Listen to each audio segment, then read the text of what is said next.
tous, soyez les bienvenus. Bienvenue en Auvergne, bienvenue en Rhône-Alpes et bienvenue dans les Alpes. On fête aujourd'hui les Saturnins, alors on les embrasse les Saturnins. On annonce la neige à 500 mètres, figurez-vous, voilà qui va ravir notre invité, qui n'aime rien tant que le sale temps, le gros grain, quand ça barre de là-haut. Le photographe Christophe Jacquereau traque les courroux du ciel, il les transforme en photos magnifiques pour notre plus grand plaisir. Elle veille sur notre santé, la naturopathe Isabelle Schilling est de retour. Sa mission, nous retaper avant le froid qui arrive et nous apprendre certaines techniques originales, rigolotes, mais vous le verrez, efficaces.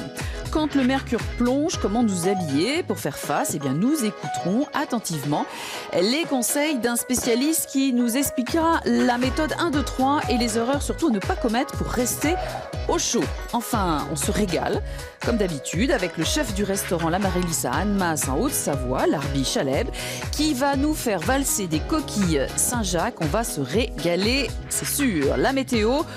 Bon, vous l'avez vu ce matin, le ciel sera en frogne, température variable avec alternance de passages nuageux et d'éclaircies. Les averses de neige débarquent vers 500 mètres, plus fréquentes sur les reliefs, mais il n'est pas exclu de voir des flocons arriver sur Lyon. Les températures entre 5 et 8 degrés et ça se refroidit nettement ce soir. Alors la photo du jour nous est envoyée de Saint-Georges-de-Mont, vous le voyez, dans le Puy-de-Dôme en Auvergne. Et on remercie Nico pour cet envoi tout à fait matinale. Et on voit que la neige est avec nous, ce qui va faire plaisir à notre invité. Christophe Jacquereau, bonjour. Bonjour. Vous êtes photographe et vous êtes un petit peu à l'opposé du commun des mortels, c'est-à-dire que quand il fait froid, quand il pleut, eh bien vous vous précipitez dehors avec votre appareil photo. Oui. C'est ça? À peu près. C'est-à-dire que vous avez sur votre ordinateur tous les sites de la Terre de météo. Et dès que vous voyez poindre le bout du nez d'un ouragan, vous sautez dans un avion, en gros, c'est ça?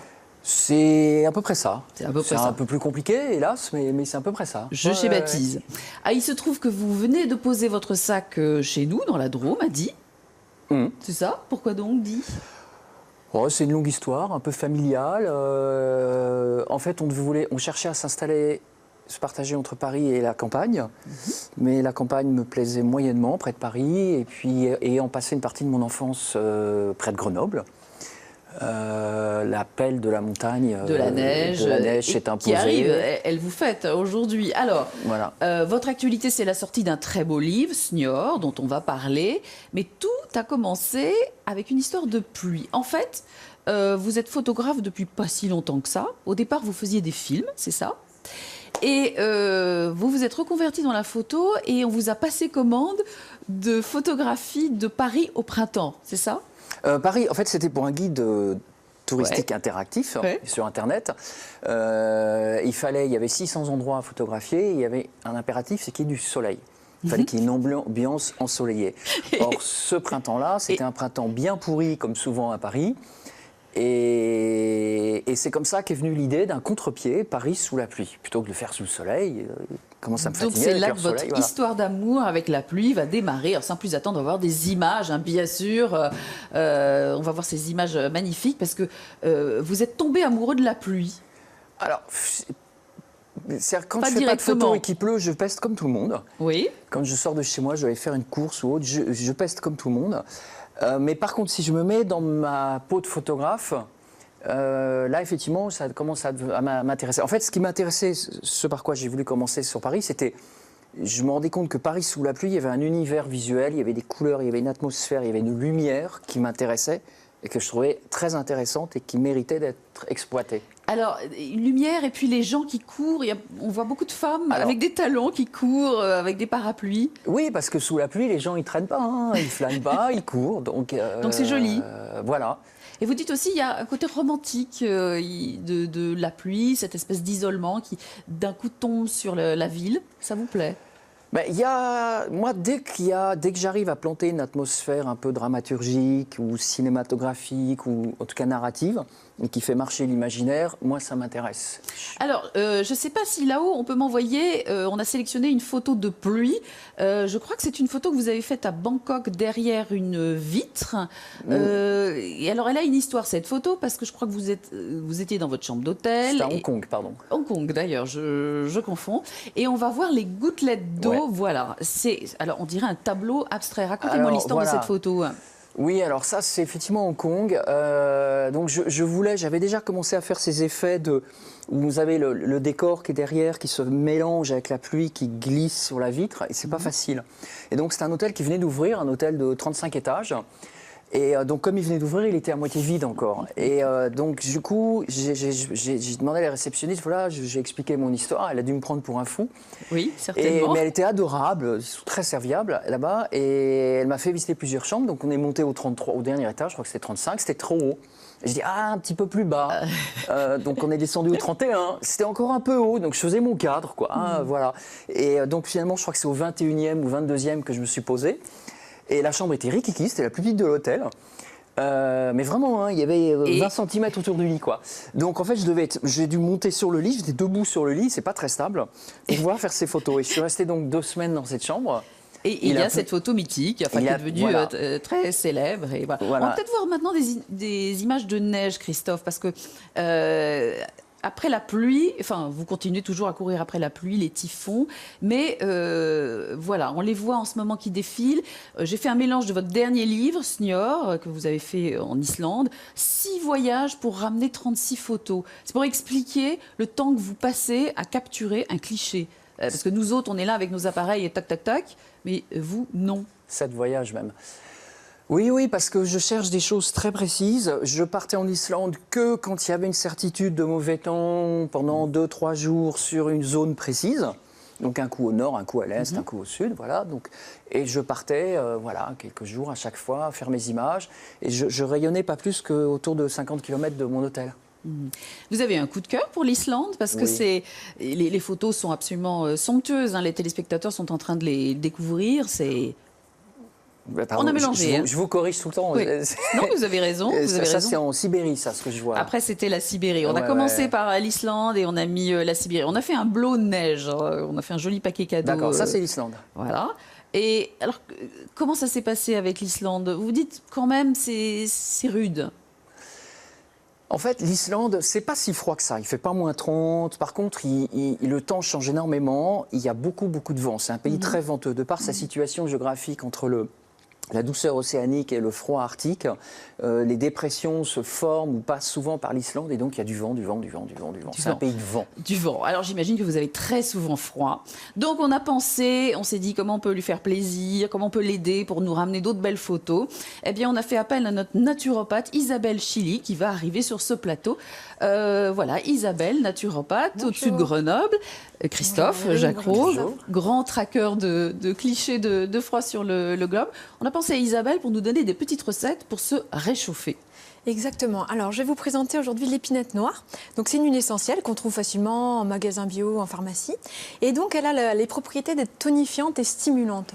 Donc, c'est vraiment le café du matin, le réveil matin. Donc, vraiment à utiliser que le matin. C'est-à-dire que quand Christophe part en campagne, avant de partir, il s'habille et tout, et il se frictionne. Il va se frictionner. Je vais vous montrer comment. Ouais. Et elle est aussi anti-bronchique.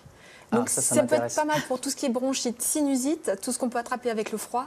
C'est vraiment protecteur. Parce que Christophe a attrapé une bronchite en Sibérie, je crois, parce qu'il reste des journées entières et voilà. Dans le froid, donc voilà. Donc cette huile essentielle, ça serait vraiment bien utilisé. Allons-y. Alors, tout simplement, donc on va ouvrir. Et on va se stimuler ici la zone des reins, des surrénales. Pourquoi? En médecine chinoise, en fait, c'est vraiment là où sont nos batteries, nos réserves. Donc on va les stimuler.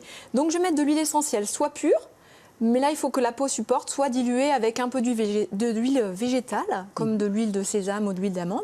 Donc, je vais en prendre un petit peu, je vais mélanger et je vais frictionner ici. Donc, sous les côtes, c'est surrénal. Et ça lutte contre le mal de dos aussi, ça? Ça peut aider parce qu'il y a un effet antispasmodique. Donc, ça fait pas mal de choses, en fait. Et après, je vais vraiment frictionner. Ah oui, il faut y aller Plus carrément. fort, ou il faut y aller un peu. Alors, Isabelle, pendant que vous frictionnez dur, on parle beaucoup des surrénales en ce moment et qu'on lie avec la fatigue, l'état général. Et Exactement. j'ai lu aussi qu'on pouvait stimuler les surrénales en mangeant d'une manière particulière. Il y a des aliments aussi. Oui, Je ça dis va des être des bêtises aliments. Non, ça va être des aliments un peu concentrés, par exemple comme les azuki, des petits haricots rouges, très spécifiques au niveau des reins en fait. Ah, mais c'est très long à faire cuire, ça, c'est ça le problème. Oui, mais ce qu'il faut. Ça, dans le fin fond de l'Islande, c'est facile à trouver. Oui, on en trouve facilement. Mais ce qu'il faut faire, il faut en préparer avant en fait. Il faut les faire cuire avant Ah oui. et en congeler en fait. Comme ça, on les mange, on les utilise quand on en a besoin. Vous voyez, Christophe, l'épinette noire plus vos haricots, au fin fond de la Sibérie, vous êtes pareil, enfin presque pareil. Ça sent bon, hein, ça sent je ne très sais pas bon. ce que vous en pensez. Voilà. Et en fait, ça vient d'un pain qui vient d'Amérique du Nord. Donc les Indiens utilisaient ça aussi. D'accord, Ah, ça sent l'épinette super noire, bon. Ça sent c'est très bon. un pain, un arbre. Un pain, oui. D'accord, oui, je ne Donc savais pas ça- du tout ce que c'était comme plante. Voilà. Donc ça, c'est facile à utiliser et vraiment le matin. Ou après avoir eu la grippe ou avoir été Pour un moment donner un petit coup de... vraiment se requinquer. Et je vous dis, ça remplace le café sans problème. D'accord. Alors, vous vouliez nous montrer quelque chose de particulier que je Alors, vais oui. mimer, le oil pulling. Alors, Christophe, le oil pulling, c'est une technique assez ancienne. Vous avez le droit de rigoler. Hein. Je vous laisse expliquer, Isabelle. Donc c'est une technique qui vient de médecine ayurvédique. Oui. Donc ça va être quoi? On va mettre une cuillère à soupe d'huile dans la bouche et on va mâcher pendant 10 minutes. Donc pendant ces 10 minutes, moi je vous invite, donc c'est le matin à jeun, au réveil, je vous invite à prendre votre douche, comme ça vous avez le temps de le faire. Et donc on va mâchouiller, ça va permettre de nettoyer la bouche. Comme le corps se nettoie la nuit, on va donc avoir un désencombrement microbes et aider aussi, vraiment au niveau digestif, relancer les fonctions du foie. Et après avoir mâché pendant 10 minutes, Alors, je fais le geste pour mimer. Voilà, alors allons-y.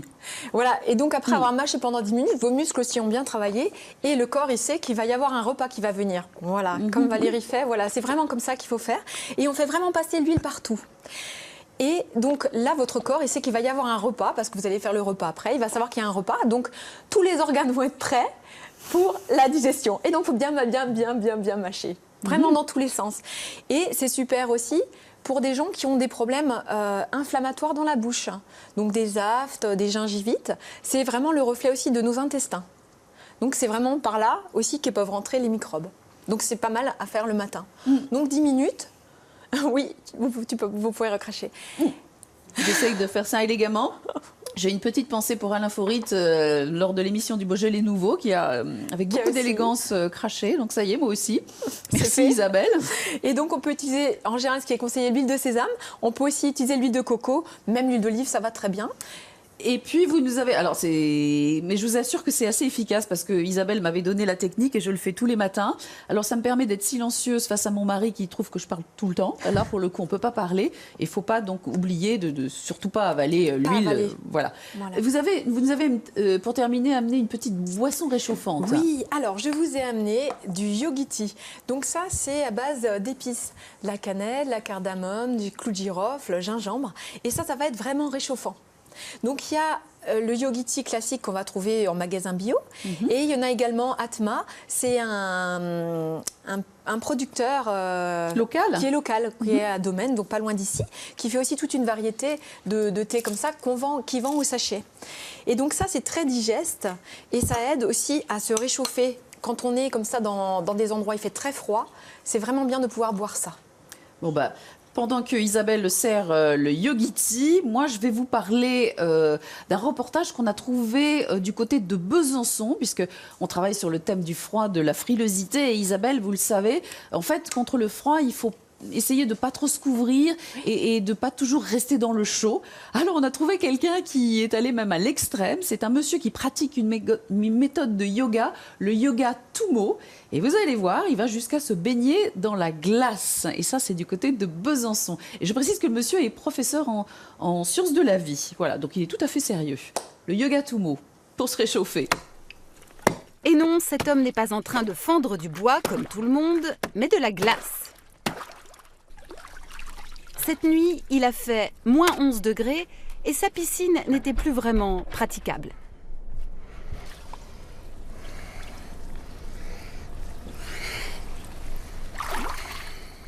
Vous êtes bien là? Il fait froid. Au froid, il fait froid. Alors vous puisez dans quelles ressources pour tenir? Il faut le maximum de détente, une respiration calme et on va dire ne pas démissionner sur un plan psychologique de manière à rester concentré. En fait, derrière cette apparente facilité, de longues années de travail et d'apprentissage.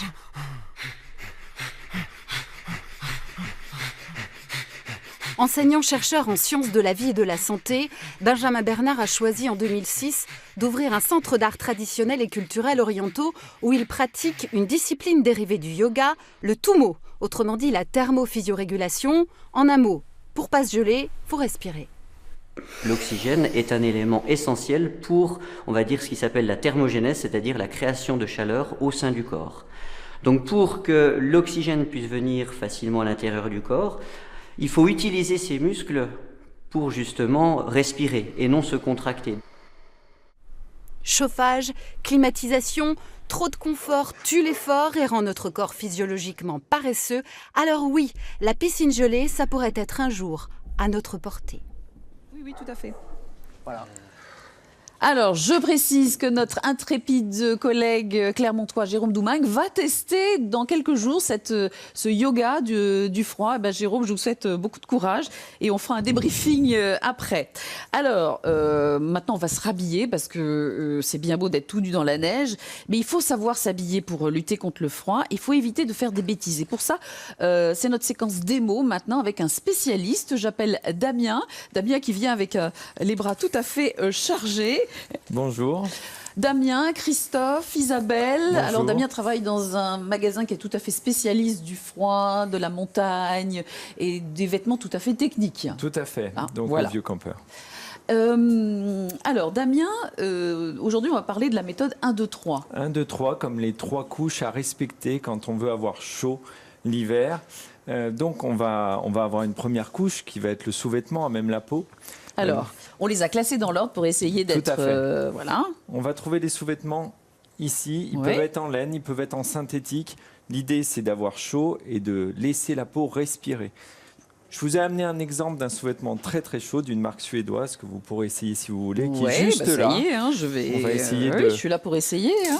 L'idée, c'est d'avoir des couches un petit peu comme un oignon, si vous voulez. Alors, je ne vais pas vous comparer à un oignon, mais l'idée, c'est vraiment de se réchauffer peu à peu. Alors, mon mari me dit toujours qu'il est montagnard, il faut éviter de trop serrer, c'est ça? C'est ça, il faut laisser toujours une petite couche d'air, mais il faut savoir aujourd'hui que les marques font aussi associer un petit peu la technicité, la chaleur, et puis quand même, Alors ça, c'est de la laine. c'est de la laine à 100%.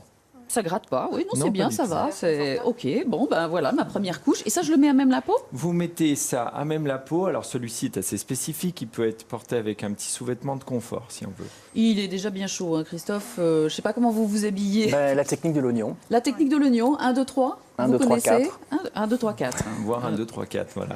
Alors, après. La deuxième couche, tout le monde la connaît, c'est la couche de chaleur vraiment active. On va trouver dedans la polaire qui est très connue de tout le monde, qui est portée absolument à tous les âges.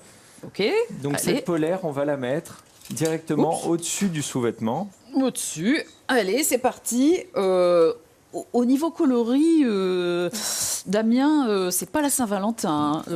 Là, parce que voilà la sous-couche en bas, je voudrais pas dire, mais Oui, après, il faut savoir ce qu'on veut dans la vie. Si on veut Vous avoir avez raison. chaud ou plaire à ce moment-là, bon, ben, quand on est tout seul, comme Mais c'est votre cas. blague à part, oui. mais Christophe, il est au milieu de la neige tout seul. Non, des C'est fois, ça. il emmène son épouse faire ses Ah, campagnes alors de c'est- photos. Donc, mais blague à part, est-ce qu'on n'a pas tendance à associer le foncé avec le sérieux, le technique, le solide, le costaud? C'est vrai, en tout cas, nous, on le voit à travers nos clients. Souvent, quand on met de la couleur en rayon, ça attire le regard, mais au final, les achats sont souvent tournés sur quelque chose de plus foncé, de plus sérieux, effectivement. Bon, alors là, je suis en train de me réchauffer comme un petit agneau dans l'étable. Qu'est-ce qu'on continue avec quoi? Alors après, pour consolider cette idée de chaleur, on va mettre par-dessous le produit le plus chaud que je vous ai amené, c'est-à-dire le duvet véritable. Oui. Alors un duvet d'oie avec une densité en général de 90-10, c'est-à-dire 90% de duvet, puisque c'est le duvet qui fait la chaleur, D'accord. et Et ça, je peux aller au fin fond de la Sibérie, ça va aller. Alors, là, ça va dépendre évidemment du climat, mais en tout cas, là, on va être tranquille un bon moment. Oui. Je vais oui, vous parce que aider. c'est le but. Hein, c'est le froid le froid statique, c'est le plus difficile à combattre, hein, Christophe. Non, c'est le vent le pire. Ah oui, non, en le plus, froid quand il y a du statique, vent. c'est pas. Ah bon? C'est le vent, parce que le vent, ça pénètre. Vous voulez Ça pas qu'on passe à vous offre travers. un petit stage de yoga Tumo Ça- dans la glace? Ah si, moi je veux bien. Hein. mais le gris vous va très bien. Oui, c'est ravissant, je sais. On arrive encore à bouger, ça va? Alors, oui, je suis un peu serrée quand même, mais bon. On est un peu serré. J'ai une couche en plus, Évidemment, nous, on va vous aider à adapter à votre morphologie, l'équipement. Là, j'ai Vous pris êtes un en train de dire que je suis échantillonnage. grosse? Non, pas du tout. Alors, D'accord. je ne me permettrai jamais. Non, non, bien sûr que non. Associé à tout ça, il faut penser aux extrémités. C'est très important. Ouais. Que ce soit le bas, les chaussettes, avec des chaussures adaptées, bien imperméables, bien coupe-vent et chaudes. Il faut penser aussi aux mains. Donc, Les mains, c'est un grand problème. Hein. voilà. Vous dites que vous avez comme clients les gens de l'armée, les gendarmes, pour évidemment tirer. On a besoin de ses mains. Et vous, Christophe, vous faites comment avec vos mains? Ben, c'est le problème numéro 1. Sur le reste du corps, j'ai pas de souci. Ouais. Le problème, c'est que moi, j'ai besoin de ma main droite, même à la limite la main gauche, mais c'est la main droite qui déclenche, qui fait les réglages, etc. Donc j'ai besoin de bien sentir. Donc si je mets des gros gants épais, parce que je peux pas. Donc je suis obligé. Donc Parce que là, Alors, vous avez amené ce qui protège votre boîtier. voilà, donc ça, vous ça avez protège une main qui la- est protégée. Ça protège l'appareil. Donc il y a une main qui est en permanence Ouais. dessous. Donc déjà, ça Elle, aide, ça c'est va. rien, ça fait coupe-vent. Ouais. Et le vent, je vous dis, c'est l'ennemi numéro 1. Ça fait coupe-vent. Donc après, moi, je mets des épaisseurs, toujours pareil, je mets un gant de soie et j'ai trouvé des gants de laine vachement bien, donc où je garde la sensitivité de mes doigts, etc. et qui me protègent jusqu'à moins 12, moins 13, moins 15, ça passe. D'accord. Et vous restez toute la journée dehors ou vous rentrez, vous ressortez? Comment vous faites? Alors, idéalement, j'aime rester dehors tout le temps, plusieurs heures. Oh, jusqu'à moins 10, moins 12, c'est pas très difficile. Au-delà, c'est plus compliqué. Quand il fait moins 30, on peut pas rester une journée dehors. Ouais. Ça, D'ailleurs, vous c'est- avez attrapé une bronchite à cette occasion. Oui, c'est là, il faisait que moins 10, mais c'était un vent très très violent. Il y avait des rafales, un vent qui ne lâchait pas à plus de 100 km/h. C'était terrible. Je tenais pas debout par moment même. Alors, c'est le moment maintenant d'écouter un petit peu de musique, parce que ça aussi, ça réchauffe, n'est-ce pas, Damien? Merci beaucoup. En tout cas, on n'a pas montré Merci les à belles moufles, parce que c'est le top du top, c'est les moufles. Mais pour prendre les photos, c'est difficile hein, quand même. J'aurais juste voulu Oui. rajouter un petit quelque chose. Ah oui, J'ai eu allons-y. le temps de parler un petit peu et je sais que les problèmes de main sont un souci pour notre photographe, donc j'aurais voulu Ah mais lui oui, offrir allez-y, une je vous en petite prie. paire de C'est gants. super gentil, surtout que à la vitesse où je les perds, surtout Voilà. la main droite. Donc, j'ai pas de main gauche à la maison, mais j'ai pas de main droite. Eh ben, voyez. Pendant que Christophe enfile ses Ah, mais gants c'est- et ah, ses mais petites c'est super. mimines pour Ils sont un peu réchauffer grands. ses petites mimines, Mais c'est super, oui, mais ça va j'ai des petites s'arranger. mains. Je vous parle de musique avec notre backstage du jour. Alors le nom du groupe est super, c'est Samara Balouf Up et le titre de la chanson c'est Les Nababs. Et bien sûr c'est proposé par Adrien, notre musicien favori. C'est bon?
Alors, Samara Balouf, hop, en concert le 1er décembre à Bellerive-sur-Allier, dans l'Allier. C'est l'heure maintenant d'écouter une histoire avec notre sorcière des livres, notre blogueuse littéraire. J'appelle Lisa, bienvenue à venir nous rejoindre sur le plateau, toute bondissante. J'avais dit je le ferais pas, je l'ai fait. Oui, en fait, Lisa va nous parler des marsupilamis et donc on s'était dit qu'elle pourrait rentrer en sautant, Christophe, mais voilà, le cœur y était. Alors, Christophe, Lisa lit des livres pour enfants à des enfants, jusque-là, tout est normal, mais elle lit aussi des livres pour enfants à des ados et des adultes. C'est-à-dire qu'elle se balade dans la région, elle pousse les portes et elle va raconter un bout d'histoire et puis s'en aller. Voilà, en gros, c'est ça. En gros, c'est ça. Et elle vient régulièrement nous raconter des histoires ou nous parler de ses livres. Et aujourd'hui, c'est les marsus. C'est pour ça que j'ai déterré le marsupilami de mon fils. Alors, Claudine, notre chef d'édition, m'a dit qu'il était un peu cracra, mais il est très vieux, Claudine. Il est très vénérable. Il a 32 ans, ce marsupilami. Ça veut dire qu'il a vécu Et ouais. et qu'il a été Absolument. aimé, apprécié. Il a été chouchouté, donc j'ai hâte d'entendre parler de ce très, très joli livre. Oui. L'école des petits marsus, c'est un livre de Benjamin Shaw. Un petit mot de Benjamin Shaw avant de rentrer vraiment dans l'histoire. Benjamin Shaw, c'est un auteur, illustrateur, même artiste qui habite dans la Drôme. Et il a une grosse actualité en littérature jeunesse. Là, cette année, il est à l'honneur dans l'exposition du Salon du Livre de Montreuil qui s'appelle Face à Face. Mm-hmm. Et son travail est également sélectionné pour le prix Astrid Lindgren, qui est le plus grand prix qui existe dans le domaine de la littérature jeunesse. C'est un peu le Nobel.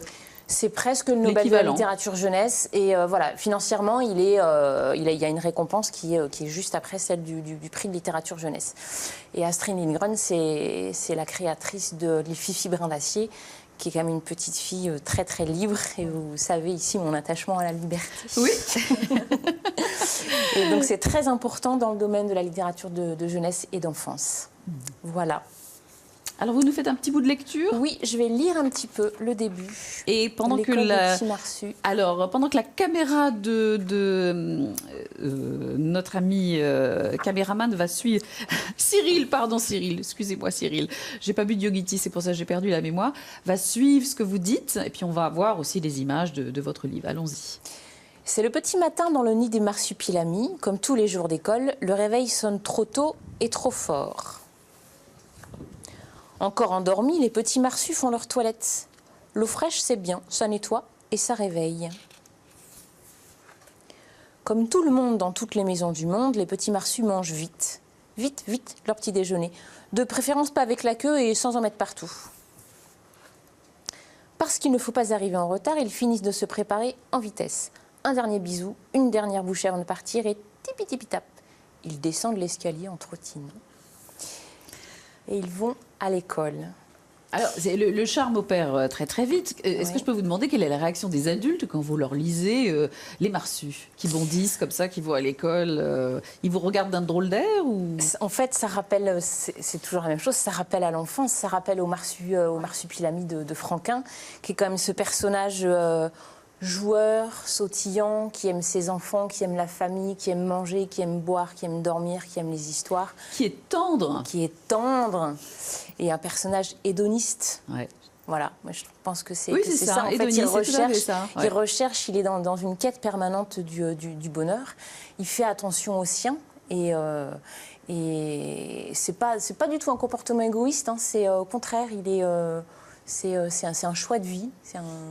Et je trouve que il est très protecteur et voilà, moi je pense que aujourd'hui c'est presque un acte de résistance en fait, de dire qu'on aime jouer, qu'on aime boire, manger, dormir et lire, c'est presque un acte de résistance. Et des personnages comme ça, c'est merveilleux que ça existe.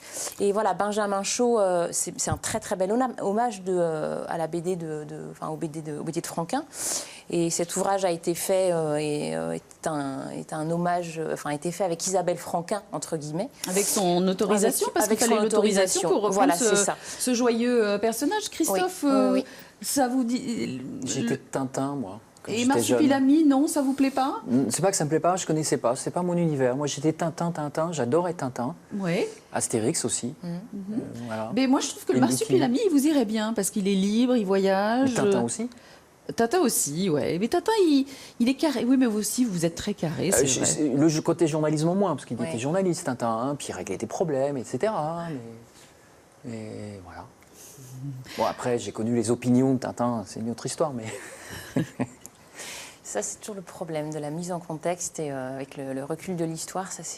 Aujourd'hui, c'est des choses qui font pas mal souci. Alors Lisa, moi j'ai envie de vous demander comment, c'est une question qu'on doit vous poser très souvent, comment donner le goût de la lecture aux enfants? C'est une question qu'on nous pose tout le temps, parce qu'on dit les enfants lisent de moins en moins. Et comment est-ce que vous faites? Alors bien sûr, leur lire des livres, ça c'est le premier pas, mais comment est-ce que vous faites pour voilà, les ramener vers la lecture? Je leur lis des histoires. C'est tout simple. Il faut lire.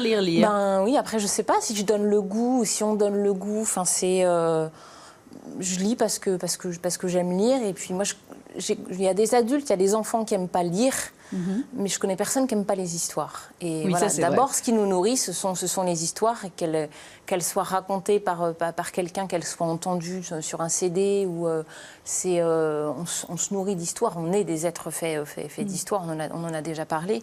Et moi, je ne sais pas si je donne le goût de la lecture. J'en sais rien du tout, ce serait prétentieux. Bon, en tout cas, merci beaucoup Lisa. Si vous le permettez maintenant, on va passer à notre rubrique gourmandise. Parce que pour lutter contre le froid, eh ben, c'est bien de bien manger, n'est-ce pas Isabelle, n'est-ce pas Christophe? De bien manger, de se régaler, ça fait du bien à l'humeur et à l'enveloppe corporelle. On accueille maintenant le chef de l'Amaryllis à Annemasse, Larbi Lacheb. Venez, installez-vous Larbi. Merci. Alors, tout d'abord, Annemasse, Bonjour. Grenoble, Haute-Savoie, merci de venir d'aussi loin Oui. pour nous rejoindre. Au plaisir, comme on dit. Est-ce que vous avez eu de la neige sur la route? Ce matin, c'était encore un peu tôt pour Ouais. la neige. Ouais. Il faisait froid, mais il n'y a pas de neige encore. Alors, j'ai appris, Christophe, que la neige pouvait tomber jusqu'à 5 degrés, jusqu'à -1 et jusqu'à 5 degrés. Moi, naïvement, je pensais que la neige, elle arrivait... Oui, 2-3 degrés, 5 degrés. Il y avait une amplitude. Oui, suivant les vents, les machins. Sauf qu'à 5 degrés, c'est une neige fondue, effroyable. toute ça molle, tient pas. impossible à photographier. Si, mais oui, ça tient pas. C'est pas. C'est pas bon pour la celle qui photo. m'intéresse le Donc plus. là, je vous vois très intéressé. Larbi va nous proposer une recette de coquille Saint-Jacques. Oui. On Alors, va faire- coquille Saint-Jacques avec... alors d'abord, la coquille Saint-Jacques, c'est la saison ou pas, On Larbi? est plein dedans. En plein dedans. Ouais. D'accord. Surtout, c'est une période où ça arrive les fêtes, donc voilà. Donc, Donc vous avez voulu nous faire plaisir et faire plaisir Voilà. à Christophe, Et c'est un- Isabelle, Elisa, parce qu'on va tous goûter votre recette. Ouais. C'est très compliqué à faire parce que je vous avoue que moi, quand je fais des coquilles Saint-Jacques, ça ressemble à du caoutchouc. c'est un produit assez fin, Oui. donc délicat aussi. Et tout ce qu'on fait dans la cuisine, c'est délicat et dur aussi. Parce Ouais. qu'on va présenter quelque chose à des clients. Alors, peut-être Donc- on peut attaquer. Je ne veux pas Oui. vous bousculer, mais on a envie de voir. Alors, oui, vous allumez notre plaque chauffante. Ouais. Et, On va faire une petite Saint-Jacques en chemise de pak choi. Le pak choi, c'est un épinard asiatique. Oui. Donc la Saint-Jacques, on va la contiser avec de la mangue. Alors, contiser, on a regardé, on était très intéressés. Qu'est-ce que ça veut dire, chef, contiser? Contiser, c'est inciser, Ouais. quel que soit le produit, viande ou même poisson. Voilà, là, dans ce cas-là, il y a la Saint-Jacques. Oui. Donc on va inciser la Saint-Jacques et on va mettre dedans, sans la percer, sans la déchirer, Ouais, c'est une des- petite tranche de mangue. Et après, on va l'envelopper, chemiser avec cette feuille de pak choi et on va la cuire en vapeur. D'accord. Donc ça, c'est une recette qui est quand même pas à la portée de tout le monde. Parce que moi, si je contise la coquille Saint-Jacques, je la décapite. Hein, je vous préviens tout de suite. Oui, c'est notre métier. Dans Voilà. le jargon, voilà, c'est pas dire. chacun son métier. Mais c'est vrai que oui, le plaisir aussi, il y a l'œil et le travail derrière. Donc nous, c'est l'œil qui mange avant. C'est Donc, vrai. C'est ce que tous les pour chefs faire nous disent. Oui, oui. Ouais, pour donner l'appétit aux gens, donc il faut que quelque chose de présentable et aussi après le goût. Le goût. Donc, Alors, on va allons-y. y aller. Oui. On va. Christophe, c'est très important de bien manger quand on est j'allais dire en expédition, mais c'est un peu ça. Hein. Oui, sauf qu'il y a beaucoup de pays où on ne mange pas bien. Je vais être mal vu par beaucoup de gens en disant ça, mais alors en Asie, c'est génial. Parce qu'on mange partout très bien. Oui. Dans la rue. Dans la rue pour Ouais. 10 euros, voilà. Ouais. Dans les pays du Nord, C'est triste. Islande, Russie, Norvège, c'est pas évident de bien bouffer, quoi. Ouais. Surtout quand, puis je suis quand même aussi souvent seul, donc je vais pas aller dans les restaurants, les trucs, je me nourris, on va dire. Oui. Voilà, Nourri moi, quand on est dans le choc. Voilà. Alors, on va laisser l'Arby travailler. L'Arby, vous utilisez, j'imagine, des produits locaux, à part les coquilles Saint-Jacques, ils ne sont pas tout à fait du côté C'est un produit d'Almas. français. Oui, vous avez Donc, raison. c'est vrai je vous chine. C'est vrai qu'on est Haute-Savoie, donc là, à ce moment-là, on n'a pas de grand-chose. Mais c'est vrai aussi, il faut Enfin, pour vous, jouer c'est un petit... important. Oui. Ah oui, Parce qu'en fait, on va parler maintenant d'un reportage qu'on a fait il y a quelques temps. Vous allez voir, ça va vous intéresser. Il s'agit d'une petite dame qui court la montagne pour récolter des graines de carottes sauvages. Enfin, vous allez voir, pour faire des épices made in les Alpes. Des épices totalement locales.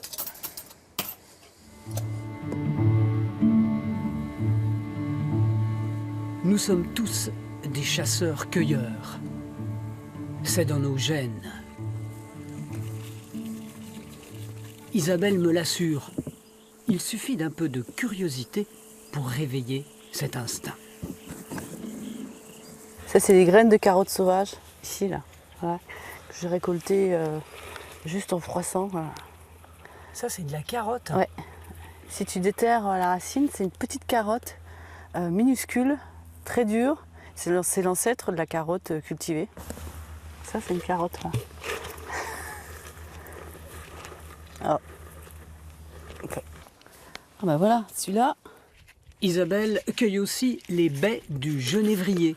Les Indiens brûlaient ces branches pour en manger les cendres pleines de calcium. Là, c'est pas mal, là. Voilà.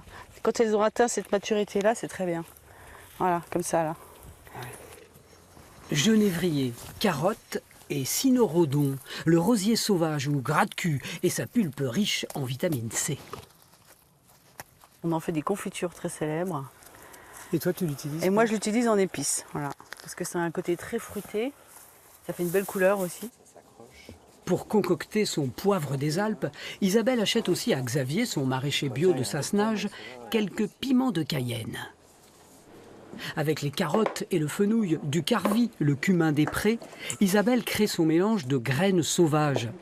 Parfait sur un tagine ou une ratatouille. Nous, on travaille quand même avec des produits qui ont une certaine saveur et qui ont beaucoup de goût. Donc l'idée, c'était quand même de ne pas masquer ce goût-là, mais au contraire de le relever de manière très très délicate pour qu'on garde quand même derrière la saveur du légume. Voilà. Et là, avec les épices d'ici, on y arrive très bien parce qu'elles ne sont pas aussi fortes que les épices exotiques. Ces savants mélanges, vous pourrez les cuisiner vous-même ou aller les déguster dans un restaurant étoilé de Corançon en Vercors. Les épices d'Isabelle, ça inspire. Et pendant que l'Arby travaille et que Christophe et Isabelle sont très intéressés par ces préparatifs, Christophe, on va continuer à parler avec vous. Vous vous êtes installé, on l'a dit, dans le Diois et vous m'avez dit, tombé amoureux du Vercors. Ah, moi, je fais une parenthèse, je fais un appel aux restaurateurs pour qu'ils viennent s'installer à Die. On mange, on peut bien manger, mais il manque un vrai chef à Die. Vous allez vous fâcher avec Quand ceux qui... je vois ça, ouais, je vais me fâcher avec ceux qui sont sur place. Non, mais bon, vous n'avez peut-être pas encore trouvé les perles rares. On cherchera, on va chercher. Alors, on voit des photos qui défilent là, que vous venez de faire. Je ne sais pas si vous voyez dans votre écran de contrôle ces photos-là. Donc, vous me dites, je suis tombée amoureux des paysages du Vercors. C'est-à-dire que vous avez voyagé partout dans le monde. Et oui, je sais, notre moniteur est un peu loin. Et le Vercors est en train de vous captiver. Alors, oui, je connaissais déjà avant de venir, hein, bien sûr. Mais j'aime bien l'austérité du Vercors, parce que c'est austère. Mais je dirais que d'une manière générale, vos photos sont assez austères, hein, Christophe. Oui, j'aime cette âpreté, cette austérité, j'aime ça. Ouais. Donc effectivement, le Vercors, j'ai retrouvé un petit peu ça. Et puis il y a ces falaises, il y a la combe, j'ai oublié le nom, m'échappe. Ouais, j'ai trouvé des paysages intéressants dans le Vercors. Le autre grand choc, c'est la Sibérie. Vous m'avez dit, quand je suis arrivée là-bas, j'ai eu un choc, c'était incroyable. Alors, oui, je suis allé à Norilsk. Norilsk, c'est une ville qui a été construite sous Staline, par les prisonniers sous Staline, qui est une ville qui était en fait dédiée à l'exploitation du nickel. Oui. On a un des plus gros complexes de nickel au monde, voire je crois le plus gros. C'est une ville qui est à 300 km au nord du cercle arctique, en Sibérie, donc c'est un climat effroyablement froid. L'hiver dure 9 mois là-bas. C'est au milieu d'une espèce de toundra déserte et le seul accès, c'est l'avion. Et c'est une ville interdite aux étrangers. Voilà. Donc j'ai réussi à passer quelques jours là-bas. Et si vous voulez, tous les fantasmes, toute l'imagerie, tout l'univers visuel que vous pouvez avoir de la guerre froide, du côté soviétique, avec tout ce que ça a vous l'avez, c'est un concentré d'ambiance soviétique, avec l'austérité des bâtiments, ces constructions ultra rectilignes, cet environnement inhospitalier au possible. Et il y a 150 000 personnes qui vivent là, souvent adorables. Hein. Les gens sont très, très, très gentils là-bas. Oui. Et c'est une autre planète. C'est un peu comme si on avait colonisé Mars, quoi, vous voyez? Ouais. Non, mais on sent que vous avez eu un choc esthétique, émotionnel. Vous avez été bouleversé en quelque sorte. C'est tellement fort comme endroit, tellement prégnant, tellement improbable quand on vient d'une ville comme la France où tout est joli, tout est comme ça. C'est tellement improbable comme endroit. Ouais, on est submergé. Photographiquement parlant, j'étais submergé. Alors on est là, clic, clic, clic, mais c'est pas bien. Il faut. Ouais, vous dites qu'au début, c'était même difficile et vous avez dû vous habituer à ces paysages avant de les photographier. Il faut paysage urbain. Hein. Ouais, il faut s'habituer, il faut rentrer dedans parce que si on est juste sur le choc visuel, les photos sont pas très bien.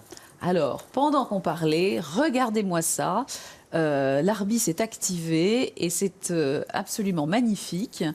C'est une composition, c'est une composition. Qu'est-ce que vous en pensez, Christophe? Le jour où vous en aurez assez des ouragans, des cyclones, peut-être que vous pourriez devenir photographe culinaire, parce que c'est pas facile à photographier un plat. Hein. Oui, c'est un vrai travail, c'est très technique. Il y a des gens qui font ça très bien. On a besoin. Mais sous-entendu, pas moi. Pas encore.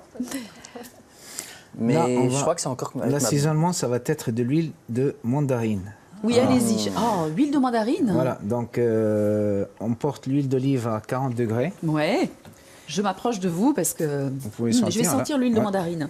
Il y a de l'influence méditerranéenne. Voilà. Oui. Donc, et on met les écorces et un peu de jus de mandarine dans l'huile et on laisse infuser quelques jours. C'est très très beau, hein. C'est absolument magnifique. Non, mais comment est-ce qu'on peut oser manger ça?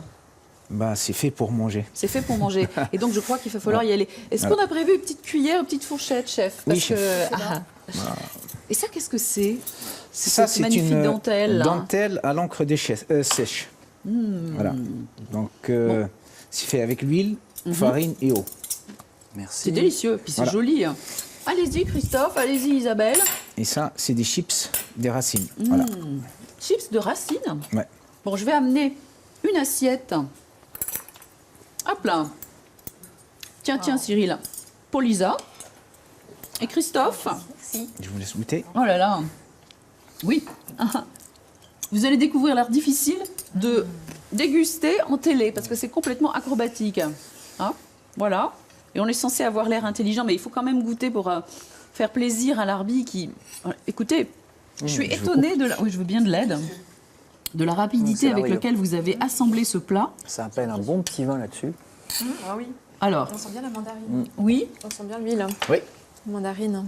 Isabelle, ça c'est un plat qui est tout à fait bon pour la santé. Pas de problème, oui. Parce qu'il y a des choses qu'il faut éviter quand il fait froid. Il faut éviter de trop se charger. On a tendance à manger gras et lourd et c'est pas très bon. Pas forcément bon, oui. Tandis que là, non, c'est bien, c'est équilibré. Voire mettre, pas trop de crudité aussi en hiver parce que ça peut refroidir un peu beaucoup. Ouais.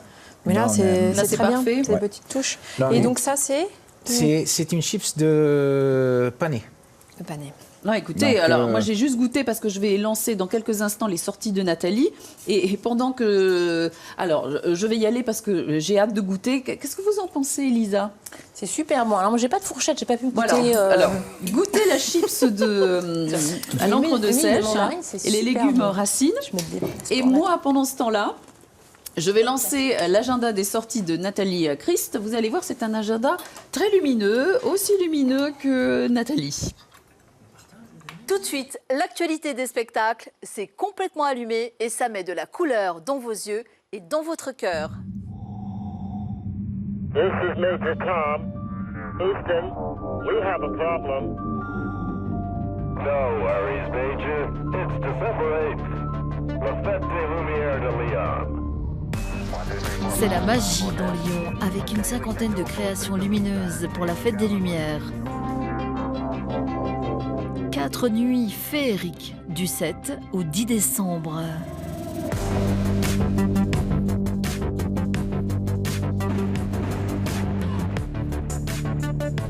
La fête des Lumières à Lyon, c'est bientôt.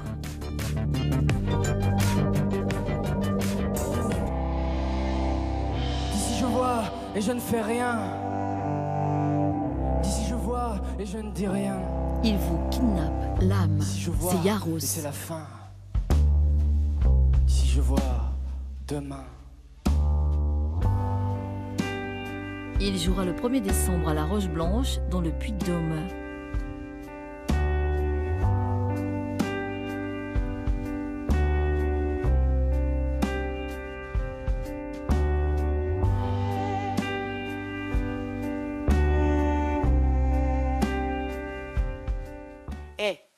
Les gars, là, vous me regardez là, mais respectez-moi. Ce soir, vous avez devant vous Claudia Tagbobo. Fille de Bobo Ier. Sketch décapant avec Claudia Tagbo. Le père. Premier commandement. En toutes circonstances, la vie, tu remercieras. Papa, ils emmènent la voiture à la fourrière. Papa, ils emmènent la voiture à la fourrière.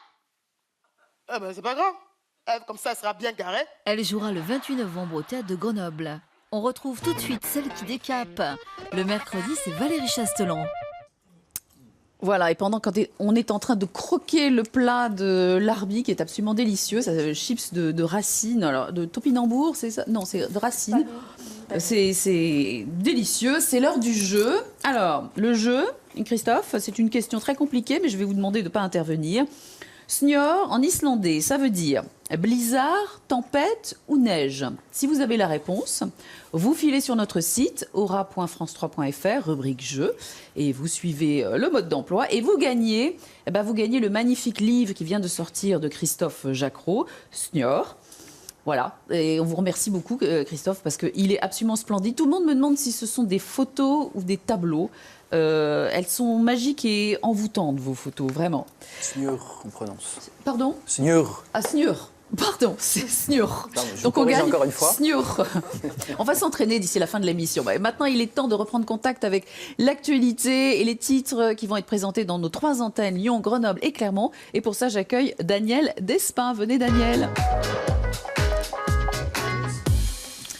Bonjour Daniel, je pose le livre Snjor. Snjor. J'ai bien entendu. Ouais, Snjor. Snjor. Alors, Snjor. On commence par quoi, Daniel? On commence par la Haute-Loire, où le loup refait parler de lui après 2 récentes attaques contre des troupeaux de moutons. Ça s'est passé du côté de Saint-Julien-du-Pinet. Dans les 2 cas, le prédateur est suspecté sans preuve formelle jusque-là, mais c'est suffisant pour relancer le débat sur la cohabitation des éleveurs avec cette espèce protégée, à peine suspect et déjà condamné. Vous voyez, c'est pas une vie. Bon, on continue. Dans les Alpes, les maires de la communauté de communes Cœur de Tarentaise, vous allez le voir, sont découragés. Ils dénoncent la baisse des dotations de l'État et des prélèvements en hausse. Exemple, le stade de football que vous voyez, celui de Moutier, qui devait accueillir une épreuve de Coupe de France. Eh bien, impossible de le restaurer selon eux aujourd'hui. Et pour eux, c'est le mode de calcul des prélèvements qu'ils estiment injuste parce qu'il est basé sur le chiffre d'affaires des stations de ski et non leurs bénéfices. Et ça les met en colère. On poursuit avec du foot, c'est ça? Oui, on va parler sport dans la Loire avec, ça ne s'arrange pas malheureusement, la descente aux enfers qui se poursuit pour l'AS Saint-Étienne. Nouvelle défaite inquiétante des Verts face à Bordeaux, 3-0, c'était hier soir. 2 buts de Mendy, 1 de Malcolm. Le club stéphanois est 10e au classement général et n'a plus qu'un seul objectif cette saison, sauver sa peau et assurer ce qu'on appelle le maintien. C'est rester dans le tableau final. Plus que jamais, Valérie, on va dire, allez les Verts. Allez les Verts, oui, on les soutient quand même. Et puis on termine par...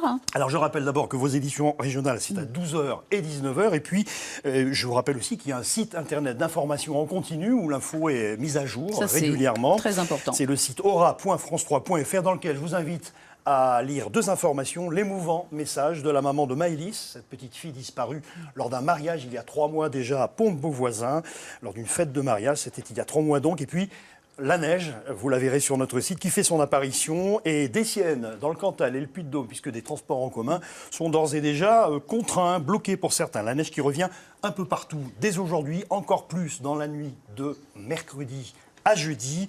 Ce sera jusqu'en pleine, donc à Grenoble a priori. Bon, vous avez le droit de gagner, J'ai de tous les goûter, parce que je vous explique que Daniel Despins est charentais. Donc, Oui. les coquilles Saint-Jacques, il connaît les huîtres, les coquilles Saint-Jacques. C'est un croustillant au petit déjeuner, ça. Non, au petit déjeuner. Mais ça, donc j'ai pas tout entendu, on dirait un sushi. Mais non, c'est pas un sushi, c'est des coquilles Saint-Jacques, Daniel. Non, sushi. Non, avec Je vais remercier tous nos invités. Merci Christophe. Bon courage pour les prochaines photos. Merci Isabelle. Merci Lisa. Très vite, votre livre, il est publié chez Little Urban, l'école des petits Mersus Benjamin Chaud. Il est assorti au plat quand même. Voilà. Je tiens à dire. Alors, je termine avec la météo, mais je crois que j'aurais carrément dû donner le job à Christophe, qui doit être beaucoup plus doué que moi. Daniel vous l'a dit, la météo versatile, boudeuse, aujourd'hui, cet après-midi. Demain et vendredi, la neige descend jusque vers 400 mètres. Alors, en montagne, bien sûr, on se frotte les mains. Attention, ça refroidit nettement ce soir. Les températures, eh bien vous le voyez, les températures évoluent entre 0 degré et 8 degrés, mais la neige tombe drue. Donc faites attention, roulez prudemment. Je ne sais pas, Christophe, si vous rentrez sur 10, mais faites attention sur la route. Au sommaire demain, le Japon, il sera question du Japon avec l'association Asie Expo. Et puis Jérôme Doumingue va tester la poussette fit. Il s'agit de courir avec des mamans pour rester en forme et puis garder du lien social quand on a un bébé, c'est important. La chronique de Dolores. À suivre, l'édition des initiatives, Midi en France, et puis bien sûr vos journaux régionaux. Quant à moi, je vous souhaite une excellente journée. J'espère qu'on vous a régalé et surtout réchauffé, parce que c'était ça le but de la manœuvre. Réchauffé avec les photographies de Christophe Jacquot. Excellente journée à vous tous. Bon appétit!